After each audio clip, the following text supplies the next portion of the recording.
नमस्कार दोस्तों। Welcome to the channel पढ़ाई विद गुरु चेला।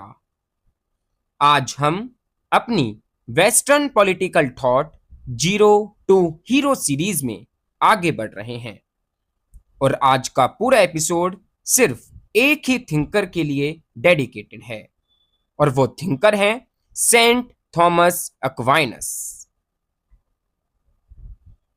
दोस्तों, जरा सोचो, एक इंसान जो एरिस्टोटल जैसे ग्रीक फिलोसोफर को, जो 800 साल पुराना पैगन थिंकर था, चर्च के अंदर वापस ले आता है और उसे क्रिश्चियनिटी का ही एक पार्ट, एक हिस्सा बना देता है।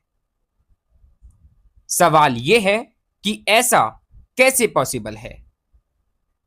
कैसे फेथ और रीजन, यानी कि विश्वास और तर्क बुद्धि, जो हमेशा से एक दूसरे के दुश्मन लगते थे, एक इंसान उन्हें बेस्ट फ्रेंड्स बना देता है। लेकिन कैसे? यही है आज का एपिसोड, सेंट थॉमस एक्वाइनस की ग्रैंड सिंथेसिस, जहां ग्रीक लॉजिक और क्रिश्चियन फेथ एक साथ मिलते हैं। दोस्तों, लेकिन इससे पहले एक जरूरी रिमाइंडर। पिछले एपिसोड में हमने सेंट ऑगस्टीन को पूरा डिटेल में कवर किया था। उनका city of God versus earthly city वाला फेमस कॉन्सेप्ट, उनका व्यू स्टेट को सिन का प्रोडक्ट मानने वाला और उनकी प्रीडेस्टिनेशन और ग्रेस की थ्योरी।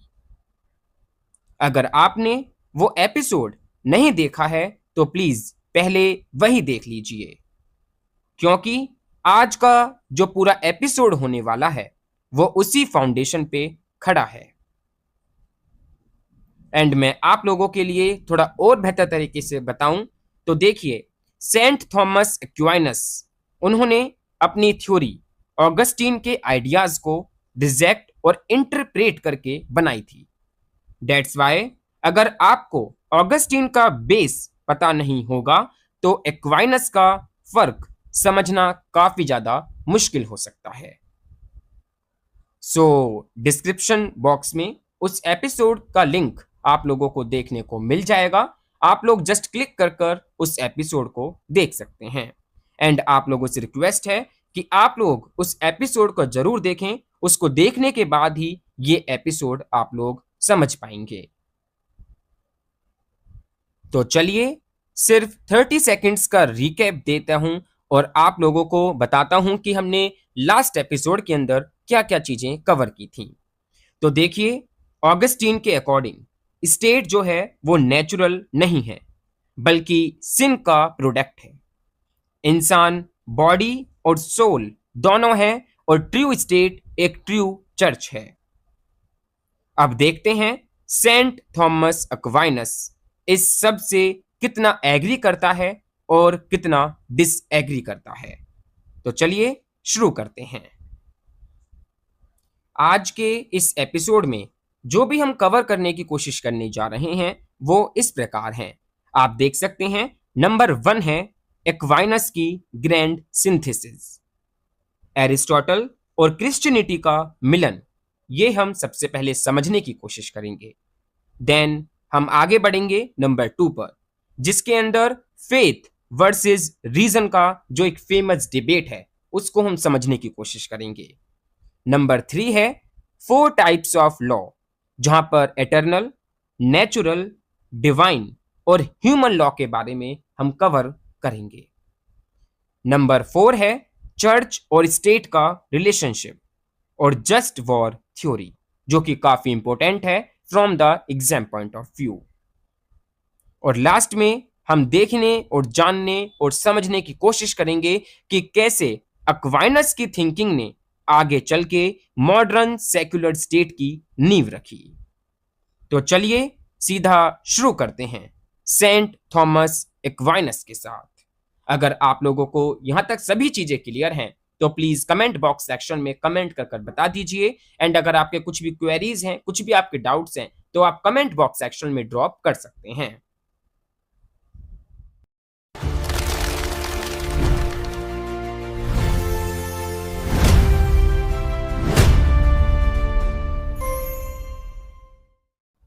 तो दोस्तों, अब हम ऑगस्टीन को पीछे छोड़ के आ चुके हैं एक बहुत ही इंपॉर्टेंट थिंकर की तरफ, जो कि हैं सेंट थॉमस एक्वाइनस।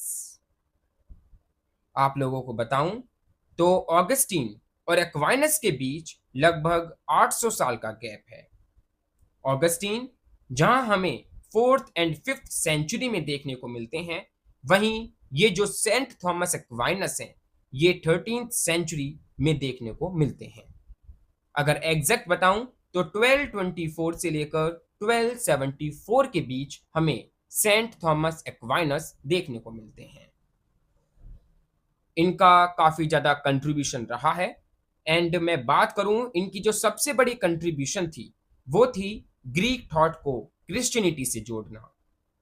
उन्होंने एरिस्टोटल के आइडियाज को वापस से रिवाइव किया, जो 13th सेंचुरी में यूरोप में रिसरफेस हुए अरब स्कॉलर्स, खासकर एब्रॉयज के थ्रू।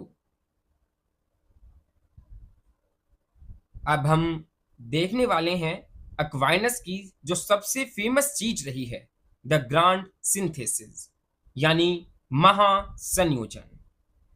एक्वाइनस के थॉट में एरिस्टोटेलियनिज्म मेजर एलिमेंट था, लेकिन उसमें और भी स्ट्रैंड्स थे, जहां पर हम चर्चा कर सकते हैं रोमन स्ट्रैंड की, पैट्रिस्टिक स्ट्रैंड की, ऑगस्टिनियन और जूइश थॉट की। अगर मैं आप लोगों को पैट्रिस्टिक का मतलब बताऊं, तो पैट्रिस्टिक का मतलब कह सकते हैं जो अर्ली क्रिश्चियन चर्च फादर्स थे, उनकी राइटिंग से रिलेटेड है। उन्होंने इन सब को एक ऑर्गेनिक होल में इंटीग्रेट किया, क्रिश्चियन फिलॉसफी के ब्रॉड रूब्रिक के अंदर, और एटर्नल लॉ की एक ओवर आर्किंग मेटाफिजिक्स बनाई। यहां पर एक वर्ड आता है लेग्जे टेरेना। ये एक लेटिन वर्ड है जिसका मतलब होता है एटर्नल लॉ, यानी गॉड का वही एक रीजन जो पूरी सृष्टि में प्रेजेंट है, एटर्नल, यूनिवर्सल और कह सकते हैं इम्यूटेबल। एक्वाइनस ने जो सेंट्रल प्रॉब्लम सॉल्व करने की कोशिश की, वो था फेथ वर्सेस रीजन का रिलेशनशिप। ये प्रॉब्लम था क्यों? क्योंकि एवरोइस्ट एरिस्टोटोलियनिज्म ने जो क्रिश्चियनडम थी, उसके इंटेलेक्चुअल लाइफ को बहुत ज्यादा अफेक्ट किया था, स्पेशली जब इस्लाम का स्प्रेड और यूरोप में मुस्लिम पावर का राइज हो रहा था। एक्वाइनस का ये आर्गुमेंट था कि फेथ रीजन का कॉन्ट्राडिक्शन नहीं करती, बल्कि उसे कॉम्प्लीमेंट करती है।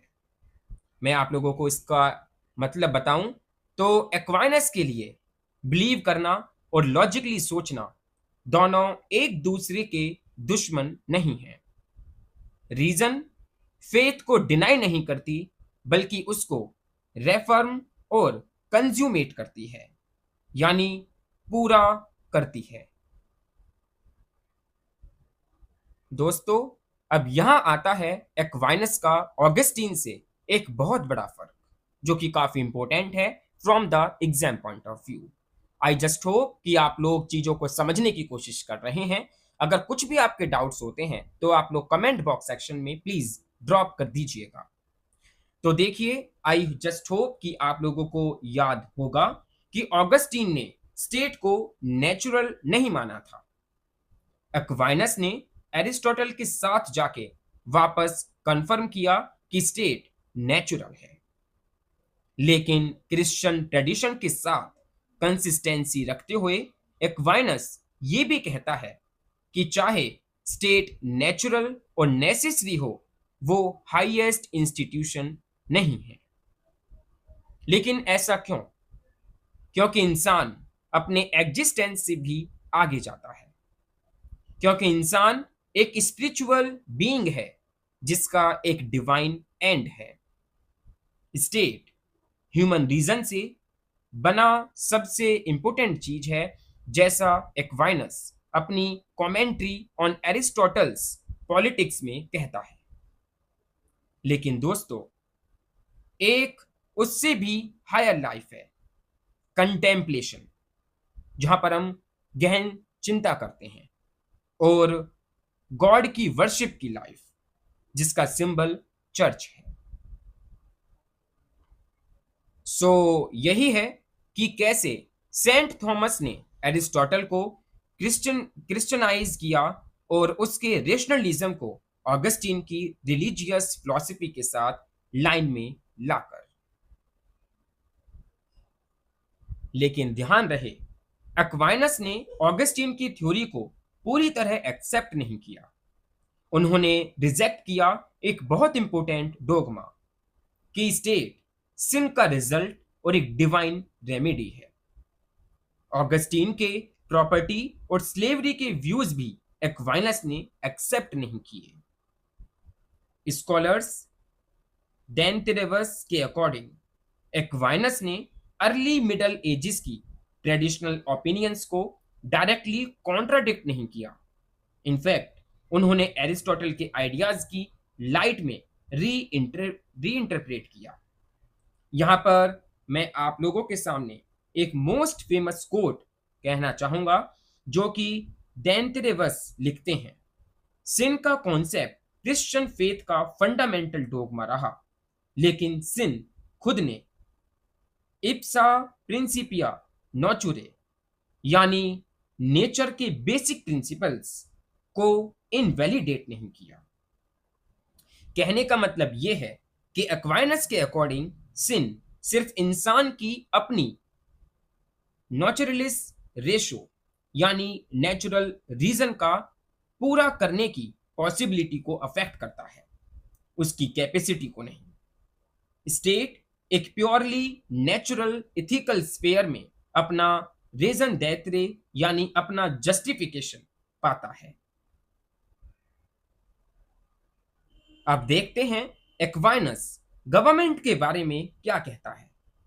अपनी बुक्स डे रेजिमिने प्रिंसिपम और सुम्मा थियोलॉजिका में एक्वाइनस का आर्ग्यूमेंट है, अगर इंसान अकेला रह सकता तो उसे कोई गवर्नमेंट या डोमिनम की जरूरत नहीं होती, लेकिन गॉड ने इंसान को सोसाइटी के लिए बनाया है। यहां पर डोमिनियम दो तरीके का है। पहला, एक मास्टर का स्लेव पर लॉर्डशिप, और दूसरा एक फ्री मैन का दूसरे फ्री मैन पर रूल। पहला जो टाइप है वो प्रीमल इनोसेंस की स्टेट में पॉसिबल नहीं थी, लेकिन जो दूसरा टाइप है वो फ्री मैन पर रूल वहां भी लॉफुल होता, क्योंकि इंसान इसेंशली एक सोशल बीइंग है और सोशल लाइफ के लिए किसी अथॉरिटी की जरूरत है जो कॉमन गुड की तरफ डायरेक्ट करे। अब हम देखते हैं कि प्रॉपर्टी के बारे में एक्वाइनस क्या कहता है। एक्वाइनस एक मिडल कोर्स, यानी बीच का रास्ता जो है वो लेता है। ऑगस्टीन और फादर्स का थीसिस था, प्राइवेट प्रॉपर्टी इंसान की विसियस और ग्रीडी नेचर का आउटकम है। ये एरिस्टोटल के व्यू के डायरेक्ट अपोजिशन में है, जो मानता था कि प्रॉपर्टी नेचुरल है और एक अच्छे जीवन का इसेंशियल इंस्ट्रूमेंट है। एक्वाइनस कहता है प्रॉपर्टी ओरिजिनल नेचर के अगेंस्ट है, लेकिन प्रेजेंट डीजनरेट कंडीशंस में नेसेसरी और यूजफुल बन गई है। एक्वाइनस एक डिस्टिंक्शन बनाता है दोस्तों, और वो क्या है? एक्वायरिंग और डिस्ट्रीब्यूटिंग चीजों के पावर के बीच और उनके यूज के बीच, जो कॉमन गुड के लिए होना चाहिए। नेचुरल लॉ के अकॉर्डिंग सारी चीजें कॉमन है, कोई इंडिविजुअल प्रॉपर्टी नहीं, लेकिन प्राइवेट प्रॉपर्टी पॉजिटिव लॉ से बनती है, जो कि नेचुरल लॉ में ह्यूमन रीजन द्वारा ऐड की जाती है, एफिशिएंसी और बेहतर एडमिनिस्ट्रेशन के इंटरेस्ट में।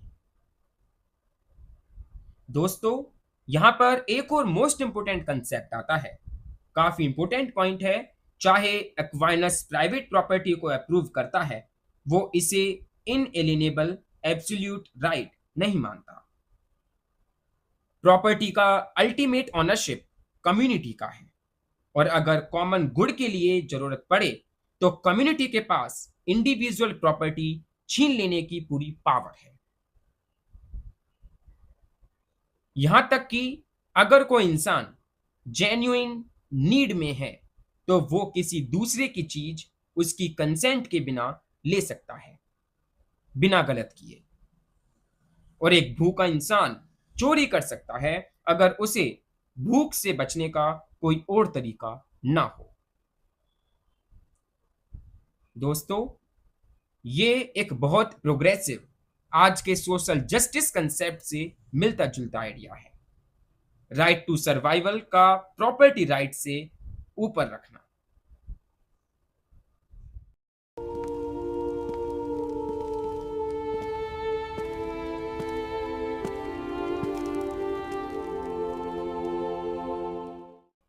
अब हम आते हैं स्लेवरी के बारे में। एक्वाइनस जो है वो क्या कहता है?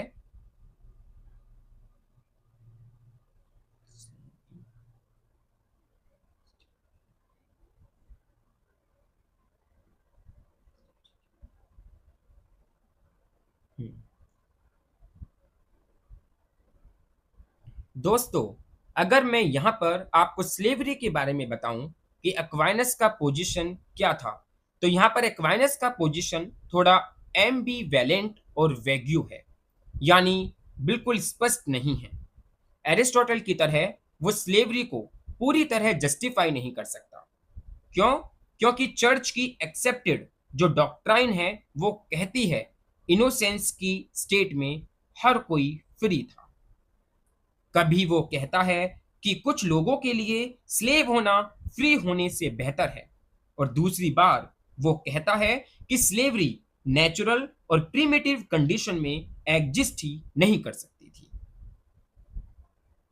यहां पर कार्लाइल के समरी के अकॉर्डिंग मैं आपको बताऊं तो एक्वाइनस का पोजीशन ये है, स्लेवरी नेचर की इंस्टीट्यूशन नहीं है लेकिन रेशनल है, और एक सेकेंडरी सेंस में नेचुरल है एक्चुअल करेक्ट कंडीशंस में। तो अब आते हैं एक मेजर सेक्शन पर जो कि काफी इंपॉर्टेंट है from the exam point of view. Aquinas के पॉलिटिकल थ्योरी के अल्टीमेट फाउंडेशन की हम बात करें तो वो है law and the state. Aquinas के पूरे सिस्टम का बेस है एटर्नल लॉ या डिवाइन रीजन, जो 4 लेवल्स यानी कि 4 जो स्तरें हैं उसमें मैनिफेस्ट होती हैं कॉस्मिक रियलिटी में। लेवल 1 है एटर्नल लॉ, यानी कि लेक्से टेरेना। ये एटर्नल, इम्यूटेबल और इनवायलेबल है। ये गॉड के रीजन के आइडेंटिकल है और पूरी तरह अननॉनेबल है। इंसान इसे सिर्फ पार्ट में ही समझ सकता है। अगर मैं इम्यूटेबल का मतलब बताऊं तो उसका मतलब होता है जो बिल्कुल स्थिर हो, यानी कि जो बदला ना जा सके। और जो इनवायलेबल है उसका मतलब होता है उल्लंघनीय, यानी कि ऐसी चीज जिसको तोड़ा ना जा सके। वहीं लेवल 2 आता है नेचुरल लॉ। ये है the participation of a rational creature in eternal law. मतलब नेचुरल लॉ वो हिस्सा है इटर्नल लॉ का जो इंसान अपनी रीजन, जो खुद एक डिवाइन फैकल्टी है, के थ्रू समझ सकता है। इंडियन कॉन्टेक्स्ट के लिए मैं आप लोगों को समझाने की कोशिश करूं तो ये कॉन्सेप्ट थोड़ा धर्म के कॉन्सेप्ट जैसा है, जहां एक यूनिवर्सल कॉस्मिक ऑर्डर है जिसे इंसान अपनी बुद्धि से समझ सकता है और जीवन में फॉलो कर सकता है। तीसरा आता है डिवाइन लॉ। ये वो है जो गॉड द्वारा डायरेक्टली रिवील्ड किया गया है इंसान को या स्क्रिप्चर्स में दिया गया। एग्जाम्पल के तौर पे वो कोड ऑफ कंडक्ट जो गॉड ने जूइश को दिया या क्रिस्ट को रिवील्ड किया। इंपॉर्टेंट बात यह है कि डिवाइन लॉ नेचुरल लॉ से हायर है, लेकिन उसको एनुअल यानी कि रद्द नहीं करती, बल्कि उसमें ऐड करती है। और लेवल 4 आता है ह्यूमन लॉ। ये नेचुरल लॉ का एप्लीकेशन है ह्यूमन अफेयर्स और पॉलिटिकल अथॉरिटी में। ये नेचुरल लॉ से ही एमिनेट होती है, लेकिन ये रिलेटिव और कॉन्टिजेंट है, मतलब सोसाइटी की बदलती कंडीशंस के हिसाब से बदलती है। एक्वाइनस इस डेफिनेशन को याद रखना। A law is some ordinance of reason for the common good, promulgated by him who has the care of community. Aquinas के लिए लॉ ही पॉलिटिकल अथॉरिटी का सोर्स है। वो वॉलंटेरिज्म थ्योरी के अगेंस्ट था, जो मानती थी कि लॉ सिर्फ सॉवरन अथॉरिटी की विल का एक्सप्रेशन है। एक्वाइनस 3 चीजों में डिस्टिंक्शन करता है। पहला है प्रिंसिपियम, अथॉरिटी का इसेंशियल सब्सटेंस जो गॉड से ऑर्डेन्ड है। और दूसरा है मॉडस, कॉन्स्टिट्यूशनल फॉर्म जो लोगों द्वारा डिटरमाइन होती है। और तीसरा है एक्सर्सिटियम, एक्चुअल इंजॉयमेंट या यूज जो लोगों द्वारा कन्फर्ड होती है। तो लॉ बनाने का अथॉरिटी या तो पूरी मल्टीट्यूड का है या किसी एक इंसान का जो पूरी मल्टीट्यूड की जगह एक्ट करता है। ध्यान देना दोस्तों कि इस आइडिया को मॉडर्न पॉपुलर सोवरेनिटी या कॉन्स्टिट्यूशनल गवर्नमेंट समझ लेना गलत होगा। स्कॉलर मकेलवियन के अकॉर्डिंग एक्वाइनस के प्रिंस की प्राइम रिस्पॉन्सिबिलिटी गॉड के प्रति है, जिसकी अथॉरिटी से उसकी सारी सत्ता आती है। एक लूज सेंस में वो मल्टीट्यूड के प्रति रिस्पॉन्सिबल हो सकता है जिसने उसे थ्रोन पे बिठाया, और वो टायरनी के एक्ट्स के लिए यूज हटाता है भी, कह सकते हैं टायरनी के एक्ट्स के लिए उसे हटा भी सकता है। लेकिन स्ट्रिक्ट लीगल सेंस में वो एब्सोल्यूट है ह्यूमन लॉ की ऑर्डिनरी एडमिनिस्ट्रेशन में। यहां पर एक टर्म है जहां पर मैं आप लोगों को बोलना चाहूंगा कि आप समझने की कोशिश करें। वो टर्म है लेगी बस सोल्यूटस, मतलब कानून से आजाद, जैसा ब्रेक्टन का लीगल डिक्टम है no writ runs against the king. लेकिन एक्वाइनस टायरनी के फॉर्मली अगेंस्ट था। उसने इसे उतना ही वेहमेंटली कंडेम किया जितना जॉन ऑफ सेलिसबरी ने किया, लेकिन उसने कभी टायरनी को जस्टिफाई नहीं किया था। अब देखते हैं एक्वाइनस का चर्च और स्टेट के रिश्ते पर क्या फाइनल व्यू है। ये दोनों इंस्टीट्यूशंस इंसान के अलग अलग इंटरेस्ट और कंसर्न रिप्रेजेंट करती हैं दुनिया में, और उन्हें हार्मनी और कॉपरेशन की स्पिरिट में काम करना चाहिए अपने अपने एंड्स फुलफिल करने के लिए। एक ट्रूली फिलोसॉफिकल सेंस में चर्च स्टेट से सुपीरियर है, जैसे सोल बॉडी से सुपीरियर है, लेकिन दोनों को साथ काम करना होगा अल्टीमेट पर्पस यानी सेल्वेशन या बीटिफिक विजन हासिल करने के लिए। एक्वाइनस के लिए पॉलिटिक्स सिर्फ एक टेक्निक नहीं है दोस्तों, जो सिर्फ एफिशिएंसी और सक्सेस से मेजर हो, बल्कि पॉलिटिक्स हमेशा एक मॉरल रिस्पॉन्सिबिलिटी, डेलिब्रेशन और चॉइस इम्प्लिसिट करता है। ये पूरे प्रैग्मेटिक साइंस का हिस्सा नहीं, मॉरल्स का हिस्सा है। एक्वाइनस ने भी सोवरेनिटी की लिमिट्स डिफाइन की हैं, इटर्नल और इंटरनल और इंटरनेशनल रिलेशंस दोनों में। वो वॉर को एक इविल मानता था, लेकिन एक नेसेसरी इविल। ये सिर्फ स्ट्रिक्ट टेस्ट लिमिट का अंदर ही जस्टिफाई हो सकता है, एक जस्ट वॉर के रूप में। जस्ट वॉर के लिए 3 कंडीशंस चाहिए। पहला, एक लेजिटिमेट अथॉरिटी, दूसरा एक जस्ट कॉज और तीसरा एक राइटफुल इंटेंशन। ये कंडीशंस आज के मॉडर्न इंटरनेशनल लॉ में भी जस्ट वॉर थ्योरी के रूप में यूज होती हैं। एक्वाइनस का ये कंट्रीब्यूशन आज तक रेलेवेंट है। तो दोस्तों, एक्वाइनस की थ्योरी का एक बहुत बड़ा लॉन्ग टर्म इम्पैक्ट हुआ। उनकी थ्योरी ने वेस्टर्न पॉलिटिकल थॉट को सेक्युलर स्टेट की तरफ कंसेप्चुअलाइज करने में मदद की, रेशनलिटी और ऑटोनॉमी के बेस पर। 14th सेंचुरी में एक्वाइनस के आर्गुमेंट को आगे ले जाया गया, सेक्युलर लिबरल ऑर्डर के आइडियाज डेवलप करके रिप्रेजेंटेशन की रूडिमेंट्री आइडियाज के साथ और मॉडर्न कॉन्स्टिट्यूशनल फ्रेमवर्क की आउटलाइंस के साथ, जो दिखता है मार्शलो ऑफ पाउदा और विलियम ऑफ ऑकमन की राइटिंग्स में।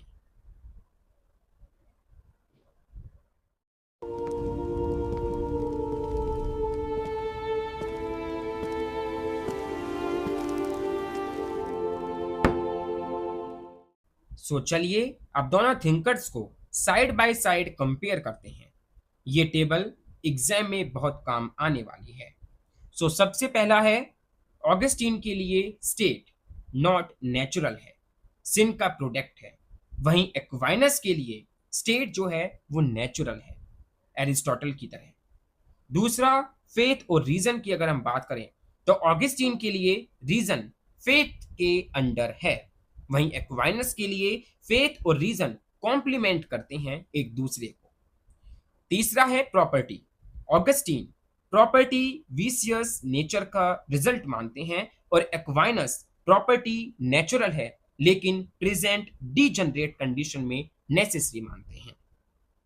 दोनों का कॉमन ग्राउंड क्या है? दोनों ही मानते हैं कि अल्टीमेट पर्पस पॉलिटिक्स का स्पिरिचुअल सेल्वेशन है, चाहे उनका रास्ता थोड़ा अलग हो। तो दोस्तों, आज हमने क्या क्या कवर किया, चलिए रिवाइज करते हैं। नंबर 1, सेंट ऑगस्टीन की लाइफ और उसका जो मैनिकिज्म से क्रिश्चियनिटी तक का सफर जो था वो हमने कवर किया। इसके पार्ट 1 में आप देख सकते हैं। नंबर 2, सिविटस देई वर्सेस सिविटस टेरेना, सिटी ऑफ गॉड और अर्थली सिटी का फेमस डिस्टिंक्शन कवर किया। Number 3, justice, state, property, war और स्लेवरी पे ऑगस्टीन का कॉम्प्लेक्स व्यू देखा। नंबर 4, ऑगस्टीन की इन्फ्लुएंस, प्रीडेस्टिनेशन, ग्रेस और चर्च स्टेट रिलेशनशिप। अगर आपने ये कंसेप्ट नहीं समझे हैं तो आप लोगों से रिक्वेस्ट है, आप लोग एपिसोड नंबर 12 जरूर देखें। उसका लिंक इस वीडियो के डिस्क्रिप्शन बॉक्स में प्रोवाइड करा दिया गया है। और जो आज हमने सीखा वो था सेंट थॉमस एक्वाइनस की ग्रैंड सिंथेसिस, एरिस्टोटल को क्रिश्चियनिटी से जोड़ने की कोशिश।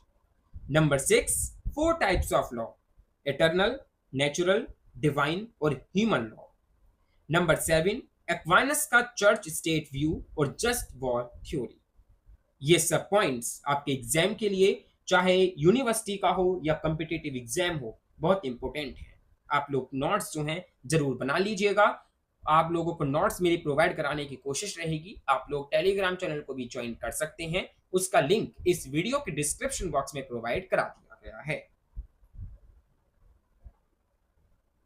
तो दोस्तों, ये था आज का episode, unit 7, episode 12, part 2, saint Augustine और सेंट थॉमस एक्वाइनस। अगले एपिसोड में हम देखेंगे कि कैसे ये medieval church centered political thought धीरे धीरे मॉडर्न सेक्युलर पॉलिटिकल थॉट की तरफ ट्रांजिशन करती है, नए थिंकर्स, नए आइडियाज के साथ। अगर आपको ये एपिसोड हेल्पफुल लगा है तो प्लीज लाइक कीजिए, अपने क्लासमेट्स के साथ शेयर कीजिए और अगर नए हो इस चैनल पे तो सब्सक्राइब जरूर कीजिए। पढ़ाई विद गुरुचेला। मिलते हैं अगले एपिसोड में, तब तक के लिए पढ़ते रहिए, सीखते रहिए। धन्यवाद।